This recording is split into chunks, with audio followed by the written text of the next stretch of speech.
Cassette 2, Side 2. Now turn to Section 3 on page 94.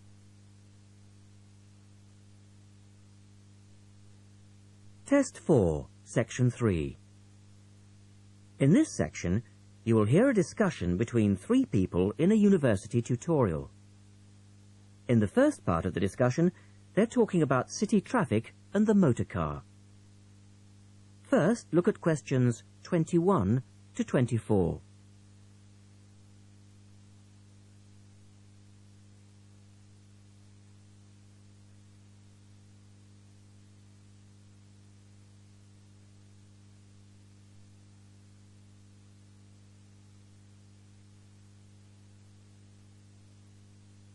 Now listen to the first part of the discussion and answer questions 21 to 24.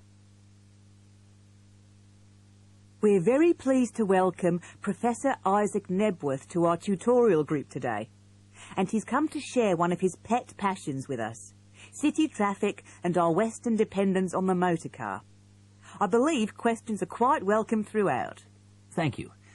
Well, I know you're all very familiar with the superhighway here in Melbourne, but do superhighways automatically lead to super wealth, as our politicians would have us believe? I think not. Can you give us an example of what you mean exactly? Sure. Well, by continuing to encourage this dependence on the motor car, we simply create more congestion and more urban sprawl. And you can see that here in Melbourne, right under your nose. Excuse me, I would just like to say that I feel the sprawl is part of the city. The freeways mean people can enjoy the benefits of living away from the centre on larger blocks with gardens, but still be able to drive back into the city centre for work or entertainment. Well, I'm not convinced that people want to do that. And is our money being well spent? It may be okay for you now, but come back to me in 5 years' time. Let's take City Link, for example, the new freeway here in Melbourne. Well, I use the freeway all the time. I think it's great. Ah, yes, but it cost $2 billion to build, and you could have gotten 10 times the value by putting the money into public transport. If you give the automobile road space, it will fill that space, and you'll soon find you'll be crawling along your City Link. But surely you cannot simply blame the car. Some of the blame must rest with governments and city planners. Well, there is an argument, surely, that building good roads is actually beneficial because most new cars these days are highly efficient. They use far less petrol than in the past, and emissions of dangerous gases are low. Old, congested roads, on the other hand, encourage traffic to move slowly, and it's the stationary cars that cause the pollution and smog, whereas good roads increase traffic speeds and thus the amount of time cars are actually on the roads. Well, this is the old argument put forward by the road lobby, but for me it's clear-cut. Roads equal cars, which equals smog. Public transport is the way to go. In the second part of the discussion, the professor talks about public transport in different cities. Look at questions 25 to 30 first.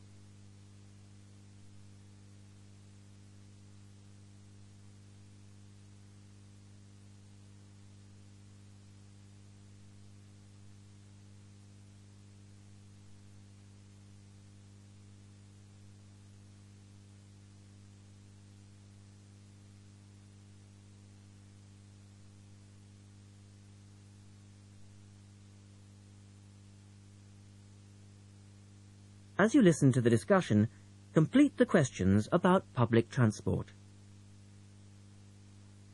Now, on that topic of public transport, I read somewhere recently that Australia isn't doing too badly in the challenge to increase the use of public transport. Better than America, granted. But by comparison with Canada, it's not so good. For instance, if you compare Toronto with the U.S. metropolis of Detroit, only 160 kilometers away, in Detroit, only 1% of passenger travel is by public transport, whereas in Toronto it's 24%, which is considerably better than Sydney, which can only boast 16%. Well, I think it's encouraging that our least car-dependent city is actually our largest city. 16% of trips being taken on public transport in Sydney isn't too bad. but it's a long way behind Europe. Take both London and Paris, for instance, where 30% of all trips taken are on public transport. Well, they do both have an excellent underground system. And Frankfurt comes in higher still at 32%. I understand that they've been very successful in Copenhagen at ridding the city of the car. Can you tell us anything about that experiment? Yes, indeed. Copenhagen is a wonderful example of a city that has learned to live without the motor car. Back in the 1960s, they adopted a number of policies designed to draw people back into the city. For instance, they paid musicians and artists to perform in the streets. They also built cycle lanes, and now 30% of the inhabitants of Copenhagen use a bicycle to go to work. Sydney, by comparison, can only boast 1% of the population cycling to work. It could have something to do with all the hills? Then they banned cars from many parts of the city, and every year 3% of the city parking is removed. And by constantly reducing parking, they've created public spaces and clean air. Really? There are also freely available bicycles, which you can hire for practically nothing. And, of course, they have an excellent public transport system. Well, that's all very well for Copenhagen, but I'd just like to say that some cities are just too large for a decent public transport system to work well, particularly in areas with low population, because if there aren't many people using the service, then they don't schedule enough buses or trains for that route. I accept that there's a vicious circle here, but people do need to support the system. And secondly, the whole process takes so long because usually you have to change. You know, from bus to train, that sort of thing. And that can be quite difficult. Ultimately, it's much easier to jump in your car, and often it turns out to be cheaper. Sure, but cheaper for whom? You or society? We have to work towards the ideal, and not give in all the time because things are too difficult. Anyway, let's move on to some of the results of the survey, which I think you'll agree. That is the end of section 3. You now have half a minute to check your answers.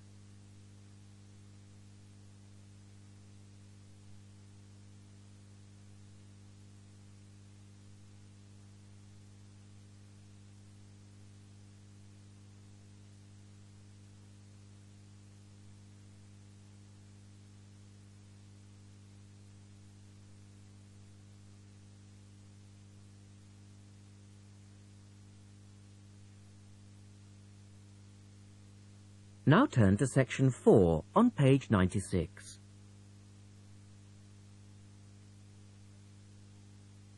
Test 4, section 4. You will hear a lecturer talking about food preservation. First, you have some time to look at questions 31 to 37.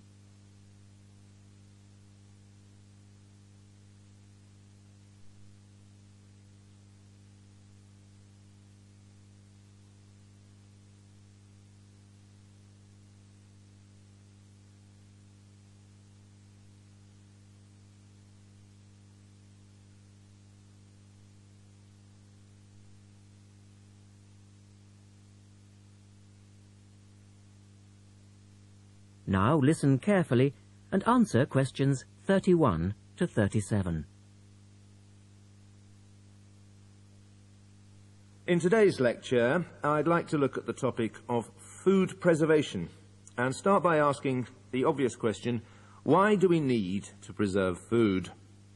Well, apart from keeping it fresh for our daily needs, many foods, such as fruit and vegetables, are only available at certain times of the year, so if we want to be able to eat these foods all year round, we need to preserve them. We also need to preserve food for export overseas to make sure that it doesn't perish in transit. And lastly, we need to be able to preserve food for when there are food shortages.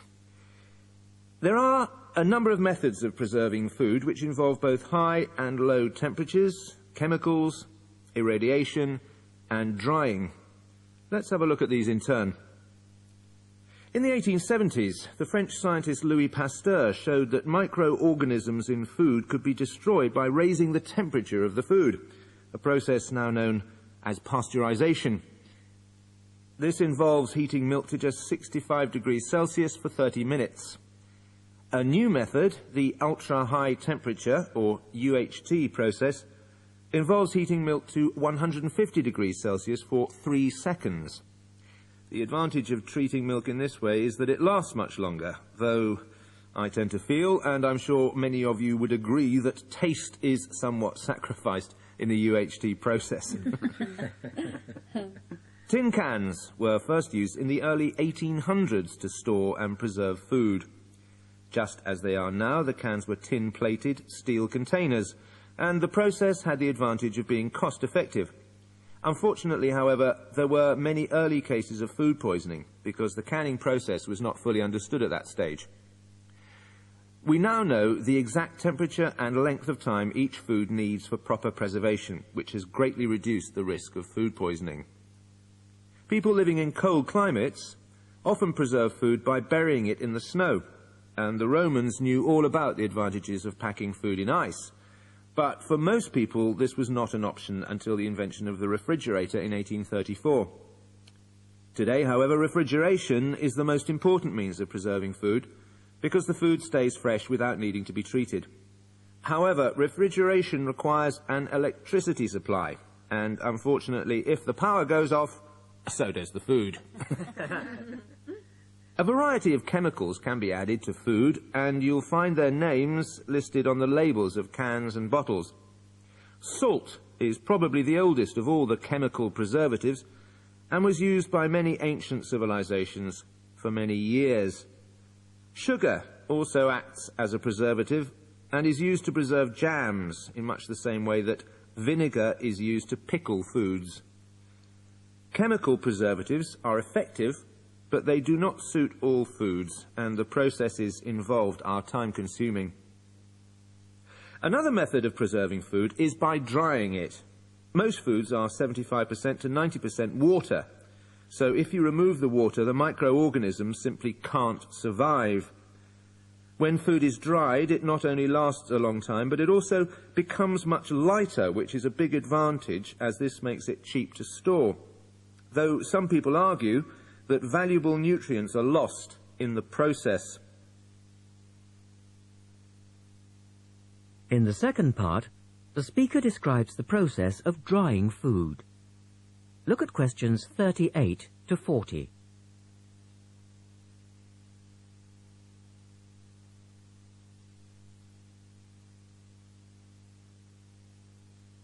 Now listen carefully and label the diagram.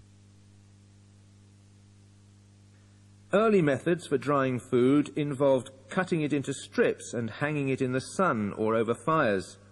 But there are now a number of more modern methods which involve the use of recent technology.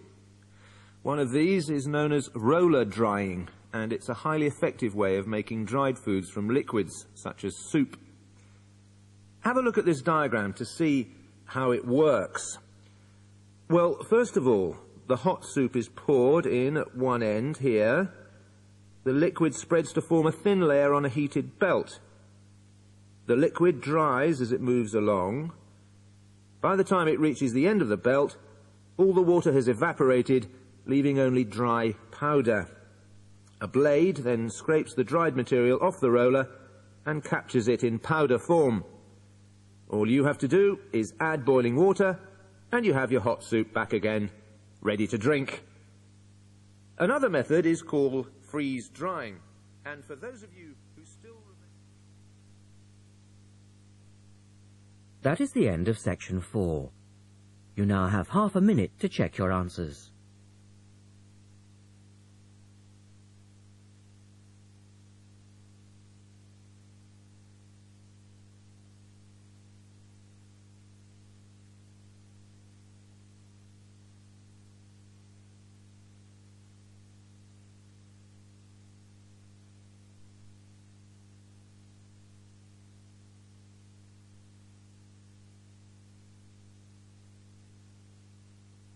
That is the end of the listening test.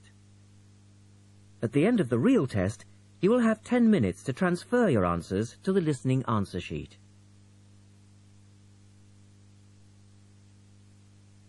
Test 5. You will hear a number of different recordings, and you will have to answer questions on what you hear. There will be time for you to read the instructions and questions, and you will have a chance to check your work. All the recordings will be played once only. The test is in 4 sections. Write all your answers in the listening question booklet. At the end of the real test, you will be given 10 minutes to transfer your answers to an answer sheet. Now turn to Test 5, Section 1, on page 112. Test 5, Section 1. A man wants to place an order by telephone for some office stationery. Listen to the conversation between the woman and the man and answer the questions. First, you have some time to look at questions 1 to 6.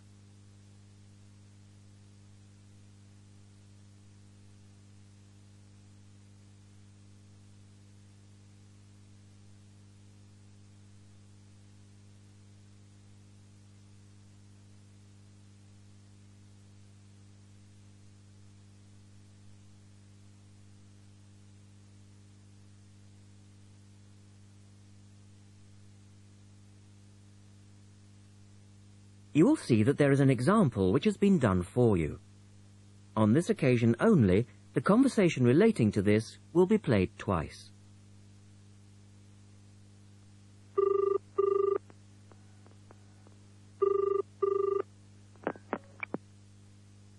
Thank you for calling Millennium Office Supplies.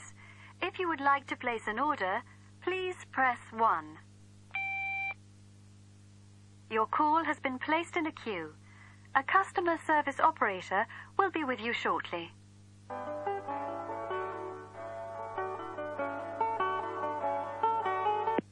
Gina speaking. How can I help you? Oh, hello. I'd like to order some stationery, please. And who am I speaking to? John Carter. The man says his name is John Carter. Now we shall begin. You should answer the questions as you listen, because you will not hear the recording a second time. Listen carefully and answer questions 1 to 6.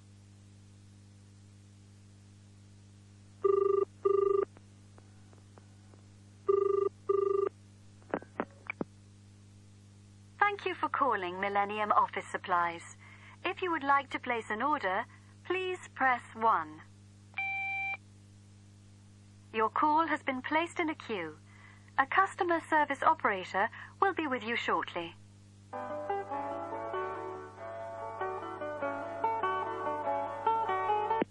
Gina speaking. How can I help you? Oh, hello. I'd like to order some stationery, please. And who am I speaking to? John Carter. Right. Can I just confirm your account number and the name of your company, John? Sure. The account number is 692411. 692411. Right. And you're from Rainbow Computers?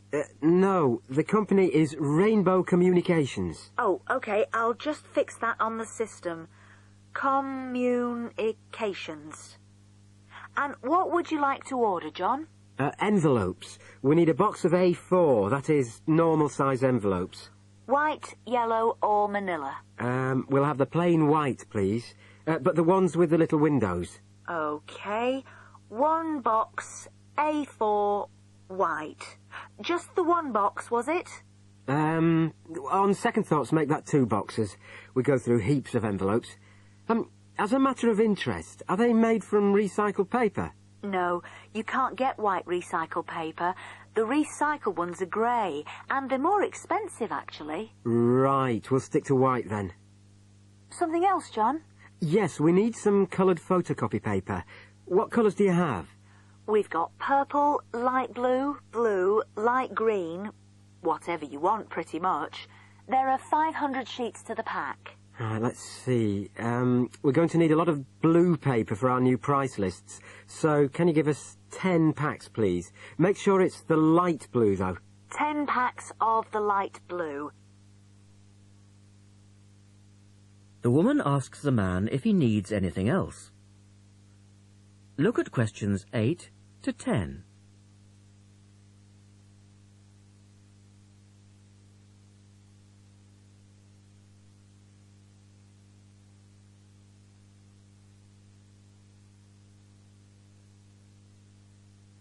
Now listen to their conversation and answer questions 8 to 10. Anything else that we can help you with? Let me think. What else do we need? I'm sure there was something else. Pens, paper clips, fax paper, computer supplies, office furniture?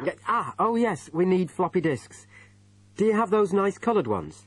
Yes, but they're a bit more expensive than the black ones. Oh, that's all right. I'm not paying anyway. Right. Floppy disks. And what about diaries for next year? We've got them in stock already, and it's a good idea to order early. No, I think we're all right for diaries. But something we do need is one of those big wall calendars. You know, one that shows the whole year at a glance. Do you stock those? We certainly do. OK, can you include a wall calendar then, with the other stuff? Just make sure it's got the whole year on the one side. Sure. And do you have a copy of our new catalogue? No, I don't, but could you send one? Yes, I'll pop one in with the order. You'll find it a lot easier to remember what you need if you have our catalogue in front of you next time. Yes, good idea. And when can you deliver this? Should be with you tomorrow morning. Can you make sure that it's not after 11:30 a.m? Because I have to go out at 12. There's only myself here on Fridays. Fine. I'll make a note on the delivery docket that they should deliver before 11:30. Thanks very much. Thanks. That is the end of section 1. You now have half a minute to check your answers.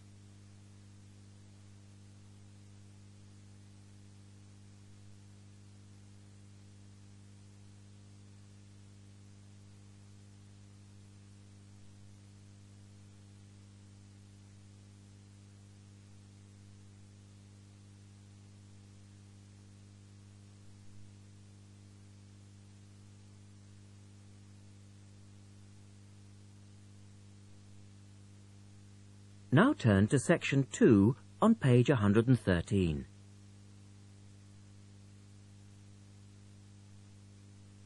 Test 5, section 2. You will hear a reporter talking on the radio about an artist's exhibition. Look at questions 11 to 18.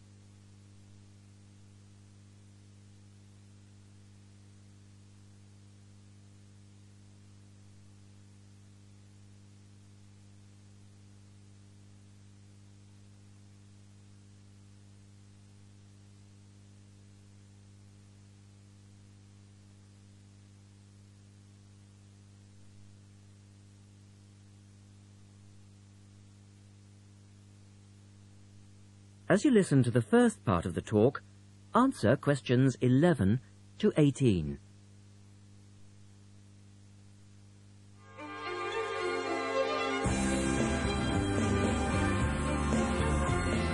And now for some information on local events and activities. A couple of announcements for art lovers and budding artists alike. First, a new collection of artwork is going on show to the public next month in the form of an artist's exhibition. The exhibition will include many different types of art, over 100 different pieces by 58 artists from the local area. It's being held at the Royal Museum, which, for those of you who are unfamiliar with the area, is located opposite the library in West Street, right on the corner. The actual address is number 1 Queen's Park Road. It isn't difficult to find. The exhibition will run for 9 weeks and will begin on the 6th of October and continue until the 10th of December. So there's plenty of time for you to go along and have a look, and I'm sure that will be worth doing. What will you see there? Well, amongst the items on display will be some exciting pieces of modern jewellery, furniture, ceramics, metalwork and sculpture. To give you some examples, local artist Kate Main will be there to discuss her collection of pots and bowls that she has made to resemble garden vegetables. They're the sort of thing that would brighten up any dining table and range from things like yellow cabbage-shaped bowls to round tomato-shaped teapots. Prize winner Cynthia Corse will also be there to talk about her silver jewellery, all of which she produced using ideas from the rural setting of her country home. Some of her rings are quite extraordinary and have beautiful coloured stones in them. Or, if you prefer sculpture, there's plenty of that too. Take, for example, Susan Cupp's sculpture of 25 pairs of white paper shoes. It sounds easy, but believe me, it looks incredible. All of these items, along with many others, will be on sale throughout the exhibition period. As part of the exhibition, there will be a series of demonstrations called Face to Face, which will take place every Sunday afternoon during the exhibition, and these will provide an opportunity for you to meet the artists. Now look at questions 19 and 20.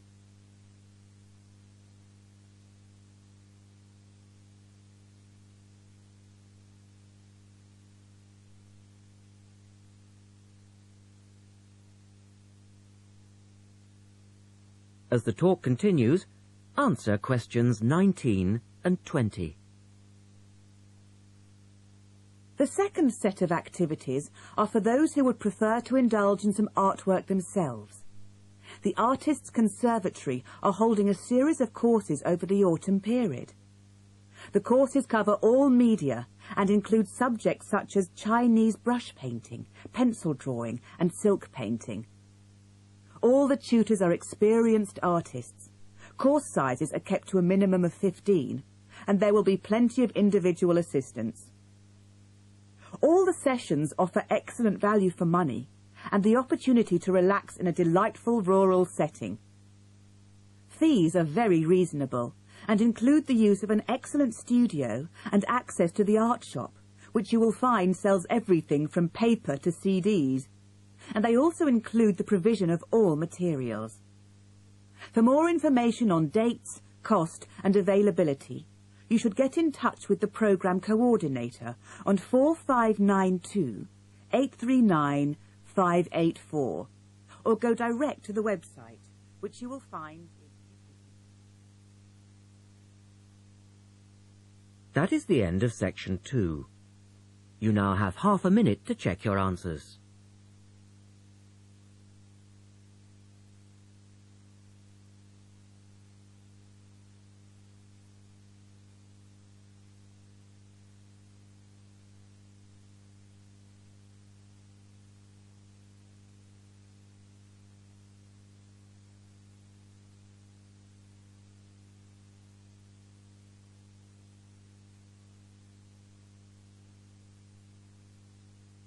Now turn to section 3 on page 114.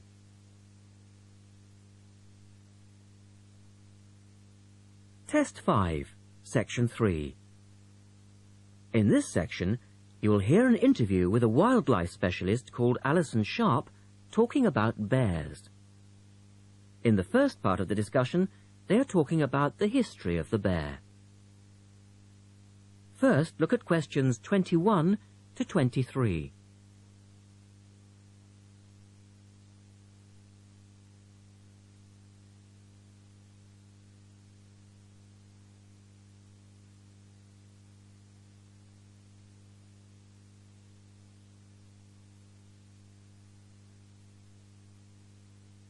Now listen to the first part of the interview and answer questions 21 to 23.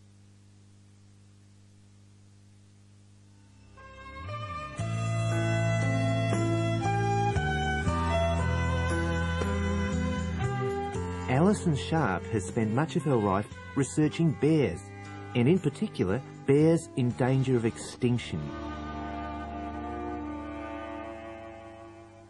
She is the author of a recent book on bears, and we welcome her to the studio today. Thank you. Delighted to be here. First of all, can you give us a quick overview of the history of the bear family? Well, the bears we know today actually have as their ancestors bears which have been evolving for some 40 million years. We have fossils of the earliest true bear, and it's important to emphasize this because some creatures are called bears but are not. Such as koalas, for instance. Yes, exactly. Fossils of the true bear show a small dog-sized animal with characteristics that show a blending of dog and bear traits. So the general belief is that dogs and bears were of the same family? Yes, that's the theory. And then we see the arrival of the early cave bear. We know from cave drawings that Neanderthal man used to worship this bear, and at the same time fear it. Understandable, perhaps. Yes, but they need not have worried because the cave bear only ate plants. Ah. In fact, the cave bear survived 2 ice ages, but then became extinct. In the second part of the interview, Alison talks more about the situation of bears today. Look at questions 24 to 30 first.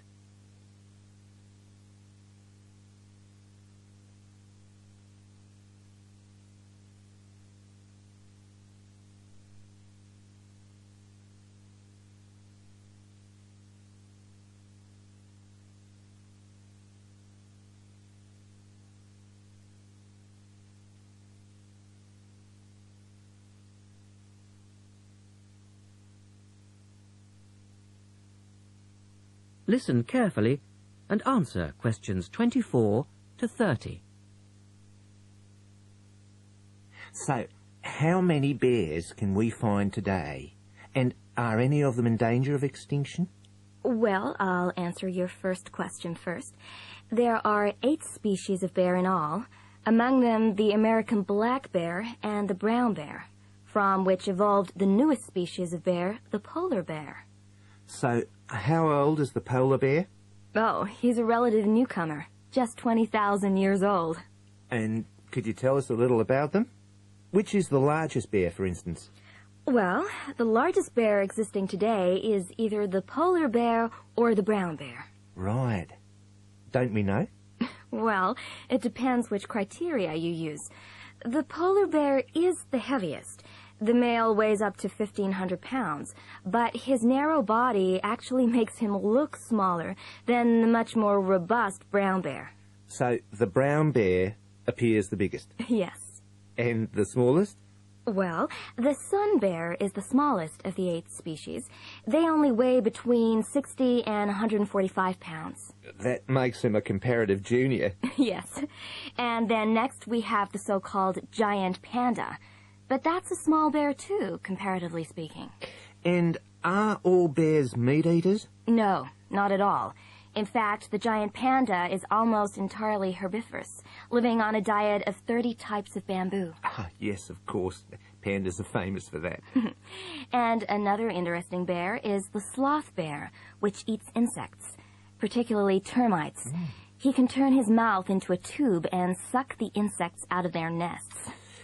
So, going back to my second question, are bears really in danger of extinction?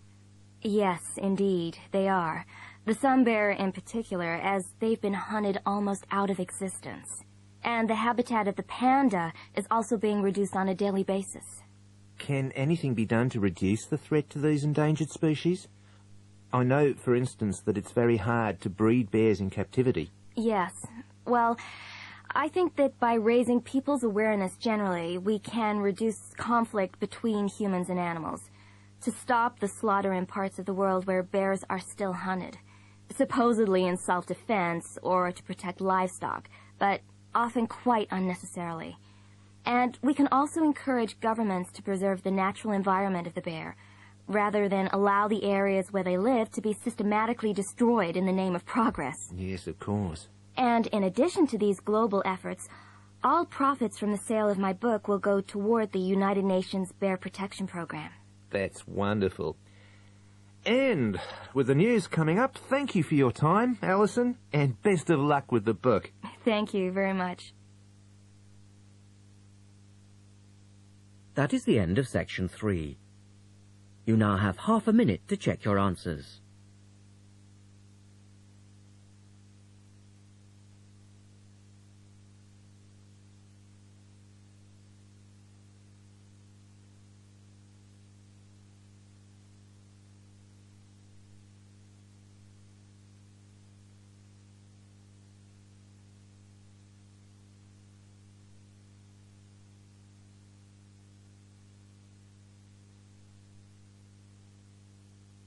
Now turn to section 4 on page 116.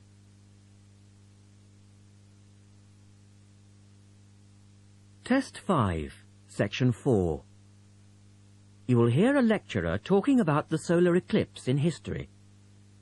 First, you have some time to look at questions 31 to 36.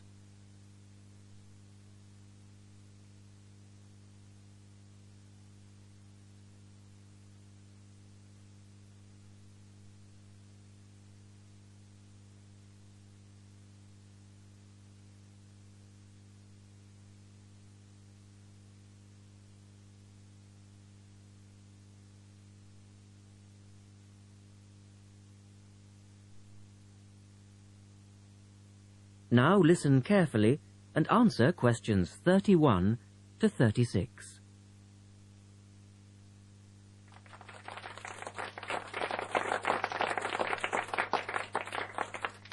Good evening, and welcome to this month's Observatory Club lecture. I'm Donald Mackey, and I'm here to talk to you about the solar eclipse in history. 1,000 years ago, a total eclipse of the sun was a terrifying religious experience. But these days, an eclipse is more likely to be viewed as a tourist attraction than as a scientific or spiritual event. People will travel literally miles to be in the right place at the right time to get the best view of their eclipse. Well, what exactly causes a solar eclipse when the world goes dark for a few minutes in the middle of the day? Scientifically speaking, the dark spot itself is easy to explain. It's the shadow of the moon streaking across the Earth. This happens every year or two, each time along a different, and to all intents and purposes, a seemingly random piece of the globe. In the past, people often interpreted an eclipse as a danger signal heralding disaster, and in fact the Chinese were so disturbed by these events that they included among their gods one whose job it was to prevent eclipses.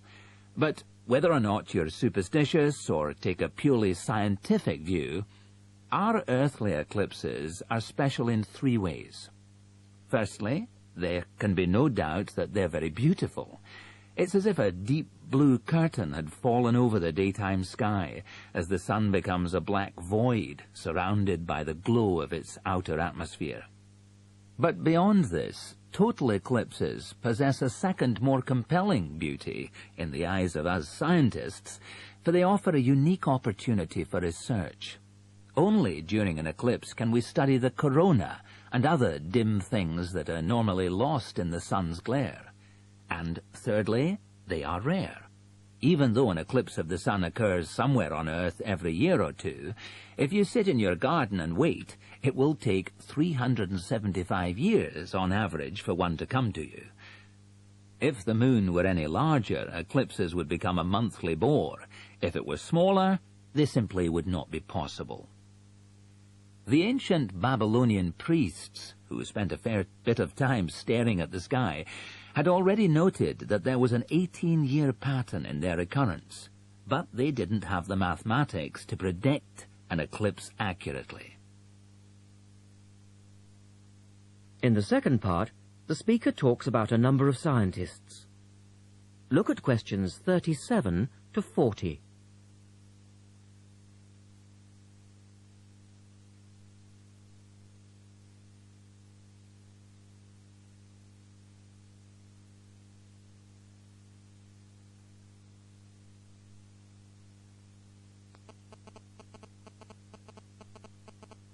Now listen carefully and complete the table. It was Edmund Halley, the English astronomer, who knew his maths well enough to predict the return of the comet, which incidentally bears his name, and in 1715 he became the first person to make an accurate eclipse prediction. This brought eclipses firmly into the scientific domain, and they've since allowed a number of important scientific discoveries to be made. For instance, in the eclipse of 1868, 2 scientists, Janssen and Lockyer, were observing the sun's atmosphere, and it was these observations that ultimately led to the discovery of a new element. They named the element helium, after the Greek god of the sun. This was a major find, because helium turned out to be the most common element in the universe after hydrogen. Another great triumph involved Mercury. I'll just put that up on the board for you now. See, there's Mercury, the planet closest to the Sun, then Venus, Earth, etc. For centuries, scientists had been unable to understand why Mercury appeared to rotate faster than it should. Some astronomers suggested that there might be an undiscovered planet causing this unusual orbit, and even gave it the name Vulcan. During the eclipse of 1878, an American astronomer, James Watson, thought he'd spotted this so-called lost planet. But, alas for him, he was later obliged to admit that he'd been wrong about Vulcan and withdrew his claim. Then Albert Einstein came on the scene. Einstein suggested that, rather than being wrong about the number of planets, astronomers were actually wrong about gravity. Einstein's theory of relativity, for which he's so famous, disagreed with Newton's law of gravity in just the right way to explain Mercury's odd orbit. He also realized that a definitive test would be possible during the total eclipse of 1919, and this is indeed when his theory was finally proved correct. So there you have several examples of how eclipses have helped to increase our understanding of the universe. And now let's move on to the social aspects, and I think you'll find... That is the end of section 4. You now have half a minute to check your answers.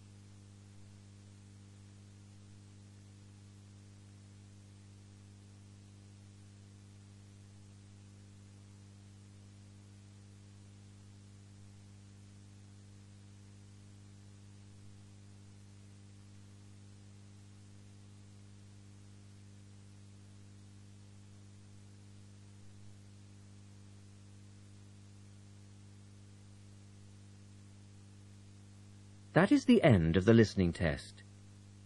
At the end of the real test, you will have 10 minutes to transfer your answers to the listening answer sheet. This is the end of side 2. Published by and copyright Pearson Education Limited, 2001.